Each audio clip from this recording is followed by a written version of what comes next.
Study IQ IAS, अब तैयारी हुई affordable.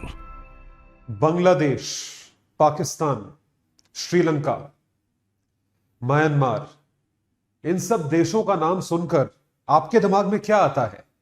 What is the first thing that comes to your mind when you hear the word Pakistan right now in this context? हाँ जी, आतंकवाद की बात नहीं कर रहा हूं। I'm not talking about terrorism. I'm talking about something else.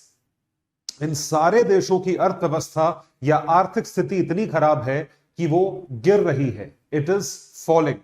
Bangladesh is falling, Sri Lanka is falling, Pakistan is falling, Nepal is falling, Myanmar is falling. लेकिन उसके साथ साथ एक देश और है जिसकी आर्थिक स्थिति बेहद खराब है, जिसका नाम आप देख पा रहे हैं। आप अंदाजा लगा चुके होंगे पीछे जो ज्योग्राफिकल फिगर बना है उस चीज से।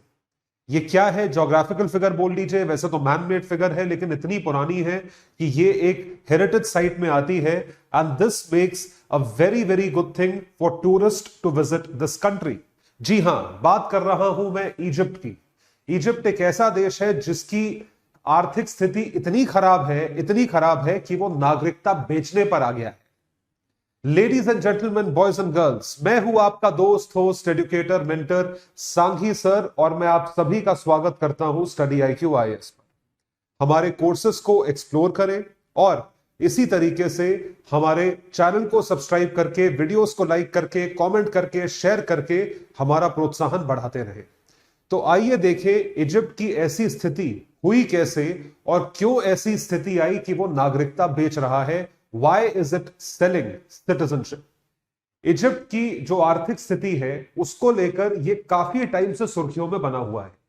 आज की बात नहीं है, ये बात पिछले साल से चल रही है। This has been going on since last year. बात हो रही है इजिप्ट की, जिसने हाल ही में एक अनाउंसमेंट करा कि अगर कोई बाहर का आदमी, यानी कि कोई फॉरेनर हो, इजिप्ट के बाहर की नागरिकता का कोई इंसान हो या कोई फॉरेनर हो, वो इजिप्ट की नागरिकता यानी सिटीजनशिप अक्वायर करना चाहे तो उसको कुछ पैसे देकर यह सिटीजनशिप ग्रांट करी जा सकती है। ऐसा इजिप्शियन न्यूज़पेपर्स ने क्लेम करा। इस वजह से इजिप्ट जो है वो सुर्खियों में बना हुआ था that it is selling citizenship of its own country. उसी के साथ साथ जैसा आप देख सकते हैं, इजिप्ट पिछले एक साल से सुर्खियों में बना हुआ है क्योंकि रिकॉर्ड हाई इन्फ्लेशन उसने देखा।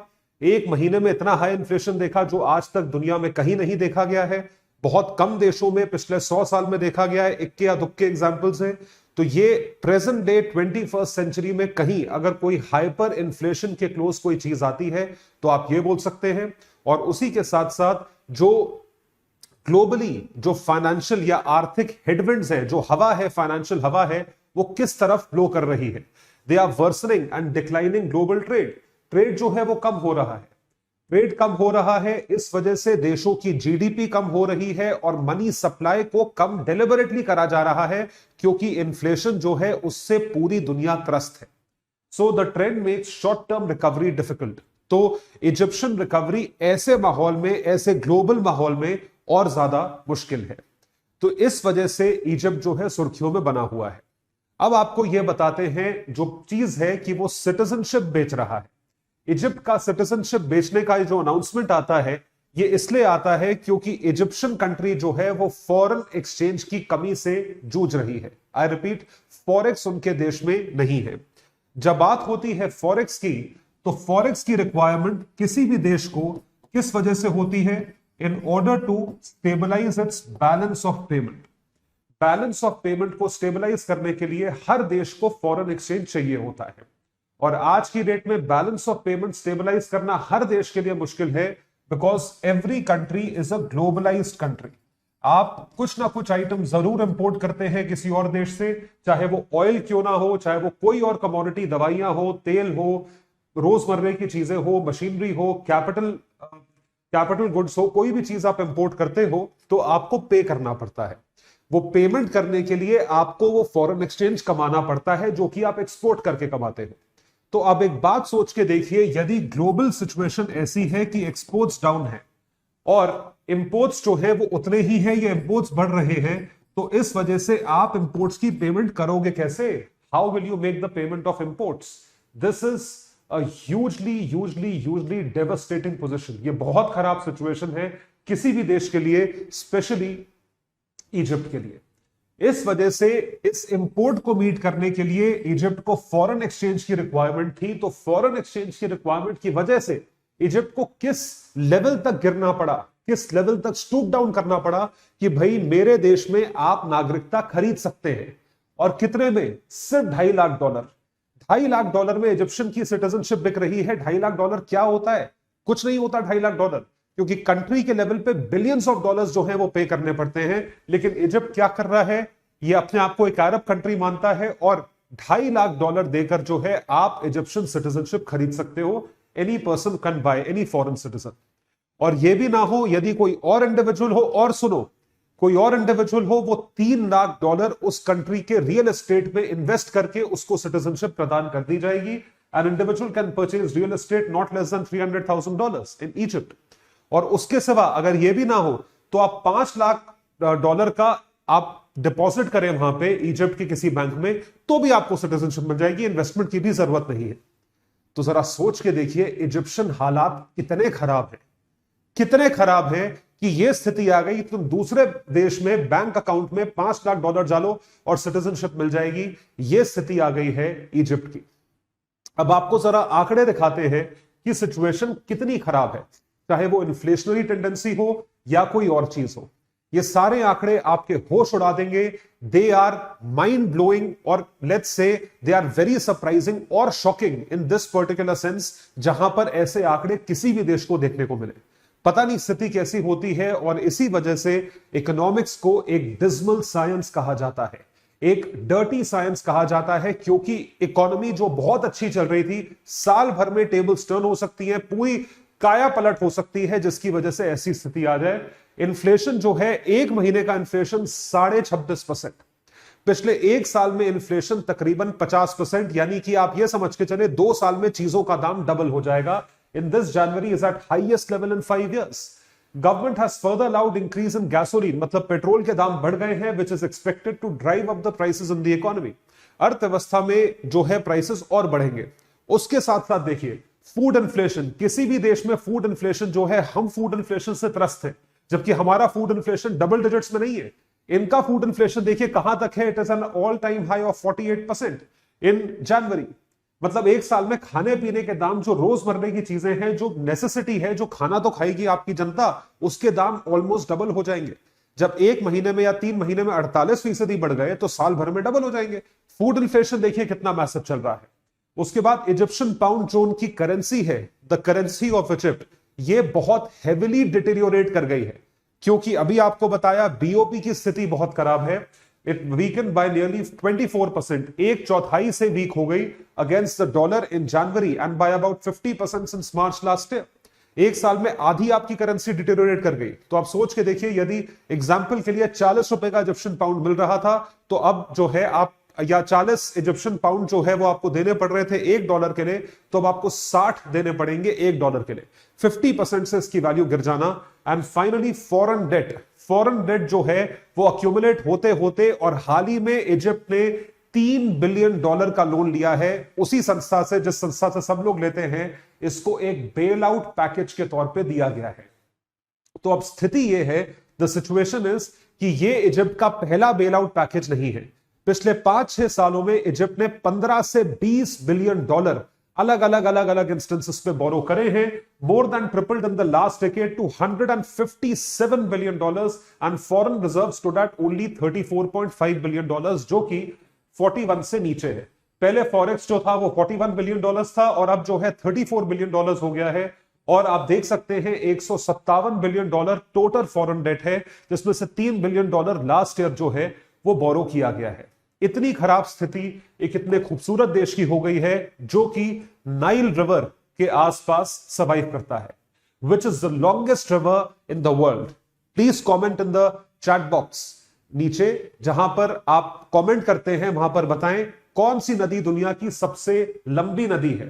क्या वो अमेज़न नदी है, क्या वो गंगा नदी है, क्या वो मेकोंग नदी है, या वो नाइल नदी है?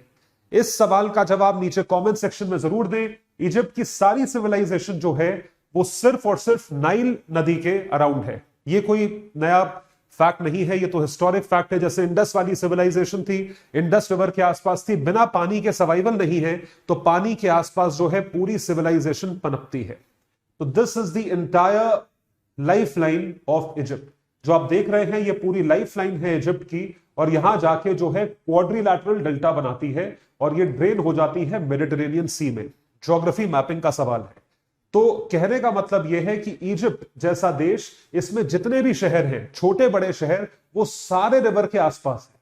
मतलब रिवर से आप समझ लीजिए 100 किलोमीटर दूर भी शहर नहीं है या 500 किलोमीटर दूर नहीं है, जो है सब कुछ जो है रिवर के आसपास है। छोटे बड़े शहर, सारा टूरिज्म यहां होता है, सब कुछ यहां बनता है, लोग भी यहीं रहते हैं। This is maximum Egypt which has the maximum population density.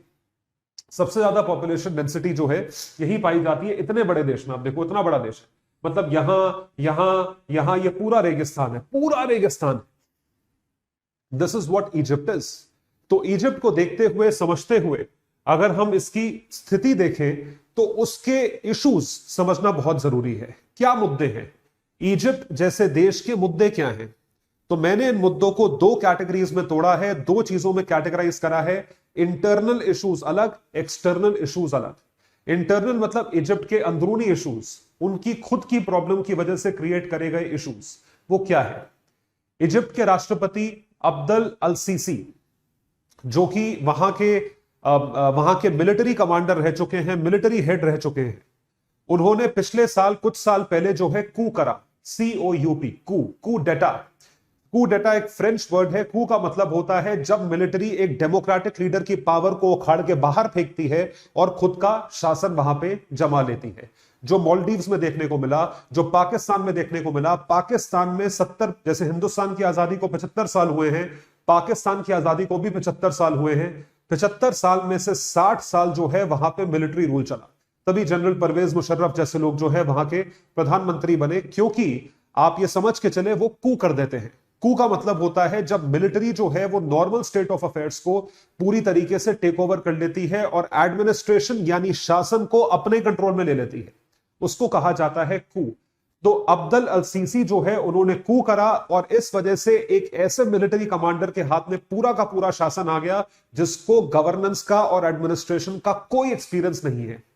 और वो हर चीज जो है वो ब्लेम कर देते हैं। अरब स्प्रिंग हुआ था 2011 में, 12 में, उसकी वजह से ये सब प्रॉब्लम्स है।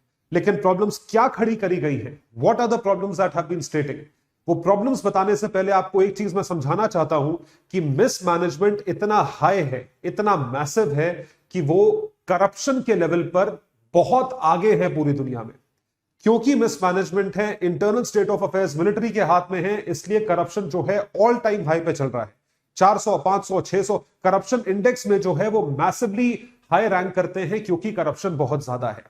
So mismanagement by government, political unrest with significantly high corruption has led to this problem कि वहां पर सिर्फ और सिर्फ लोगों को जो पावर में है उनको अपनी चिंता है, जनता को मरने के लिए छोड़ रखा है।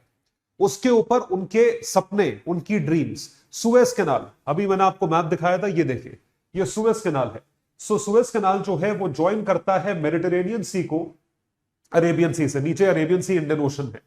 तो सुएज कैनाल का जो एरिया है वो एक्सपैंड करो, ताकि आप सुएज कैनाल से जितने भी शिप्स पास करते हैं उनसे आप रेंट लेके, टैरिफ लेके पैसा कमा सके। लेकिन उसको एक्सपैंड करने के लिए बहुत मैसिव इन्वेस्टमेंट की रिक्वायरमेंट है और वो पैसा इजिप्ट के पास नहीं है। तो extraordinary expensive mega project like expansion of Suez canal, it's an unbelievable or an unaffordable project for a country like Egypt and building a whole new administrative capital city। ये चाहते हैं और इसका पैसा आपके पास है नहीं।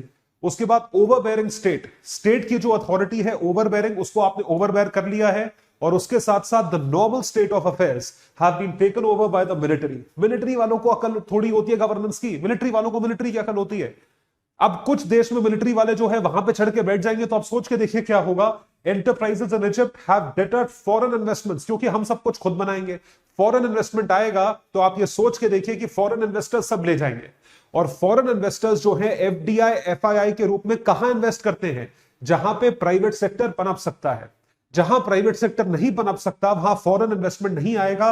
और इजिप्ट में सब कुछ जो है वो कौन गवर्न कर रहा है? मिलिट्री या स्टेट सरकार कर रही है, प्राइवेट सेक्टर का कोई रोल ही नहीं है। और क्योंकि प्राइवेट सेक्टर का कोई रोल नहीं है, इस वजह से इनका इन्वेस्टमेंट नहीं आ रहा है।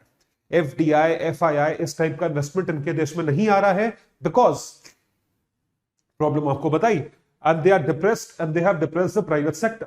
तो आप लिमिटेड, भाई किसी भी देश की सरकार लिमिटेड पैसा इन्वेस्ट कर सकती है ना, अनलिमिटेड पैसा थोड़ी इन्वेस्ट कर सकती है, उसके लिए प्राइवेट इन्वेस्टमेंट चाहिए। इस वजह से एफडीआई, एफआईआई और प्राइवेट सेक्टर की जितनी भी चीजें हैं, एक्सटर्नल कमर्शियल बोरोइंग्स, ये सब खोली जाती हैं ताकि you attract more and more investment. But ये इजिप्ट में नहीं हो रहा है, and almost 60% population of Egypt is close और बिलो द पॉवर्टी लाइन। 60% जनसंख्या जो है वो पॉवर्टी लाइन यानी गरीबी की रेखा के नीचे है। ये सारे इंटरनल इश्यूज एक देश में हो, आप सोच के देखिए, वो ऑटोमेटिकली एक क्राइसिस में है। उस पे और आपदा आ गई जब इन्फ्लेशन इतना बढ़ गया, फूड इन्फ्लेशन हो गया, और आप सोच के देखिए उनकी करेंसी इतनी गिर गई और बीओपी क्राइसिस हो गई कि उनको सिटीजनशिप इस कदर बेचनी पड़ रही है। और इजिप्ट का टूरिज्म इतना हाई था, टूरिज्म भी कोविड के बाद कम हो गया है। उसके बाद एक्सटर्नल इश्यूज, एक्सटर्नल इश्यूज में एक मैसिव पॉइंट यह आता है कि फूड का इंपोर्ट इजिप्ट में बहुत हाई है। रेगिस्तान है, कुछ उग ही नहीं सकता, नाइल रिवर है, लेकिन उसके आसपास जितना खाना उगता है वो पूरी पॉपुलेशन के लिए सफिशिएंट नहीं है, आत्मनिर्भर नहीं है इजिप्ट। अब क्योंकि इजिप्ट आत्मनिर्भर नहीं है, इस वजह से वो मैसिव फूड क्वांटिटीज को इंपोर्ट करते हैं, फूड ग्रेन्स वगैरह को। Highly expensive commodities like fuel and food are imported, imports are around 65% of its food. So COVID-19 pandemic, Russian war and subsequent global recession has worsened the economic fundamentals. आर्थिक fundamentals को version कर दिया है, week कर दिया है। पिछले दिसंबर में इजिप्ट ने $3 बिलियन का लोन लिया था, जो कि पिछले 6 साल में छठा लोन है, bail out loan from the IMF, fourth bail out in the last 6 years, चौथा है, मेरी करेक्शन है, 6 साल में चौथा लोन लिया है। 15 से $20 बिलियन का लोन सिर्फ पिछले 6 साल में लिया गया है। मतलब ये लोन कोविड की वजह से नहीं लिया है, ये लोन आपने लिया है क्योंकि आपकी खुद की स्थिति बहुत खराब है, इस वजह से बेल आउट पैकेज आप लेते हो।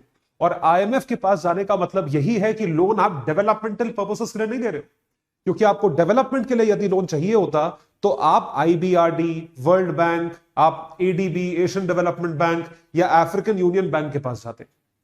सो even IMF may not be able to help it any further. IMF कब तक पैसा देगा? जैसे आईएमएफ ने अपने इंस्टॉलमेंट्स पाकिस्तान के लिए कैंसिल कर दिए, श्रीलंका के लिए होल्ड पे रखे हैं, वैसे ही इनको थोड़ी देगा कि तुम्हारे पास पैसा आया, पता पड़ा तुम लोन रीपे करने चल दिए या तुम अपना फॉरेक्स रिजर्व देखने बैठ गए, तो वो लोन तो खत्म हो जाएगा और फिर तुम अगले साल फिर आ जाओगे कि और पैसा चाहिए। तो इस स्थिति में आईएमएफ कभी भी बेल आउट नहीं करता। IMF never bails out any country. और सबसे जो अलार्मिंग सिचुएशन है, जो शॉकिंग सिचुएशन है, वो हमारे कैबिनेट मंत्री पीयूष गोयल साहब ने जो है वो बताई।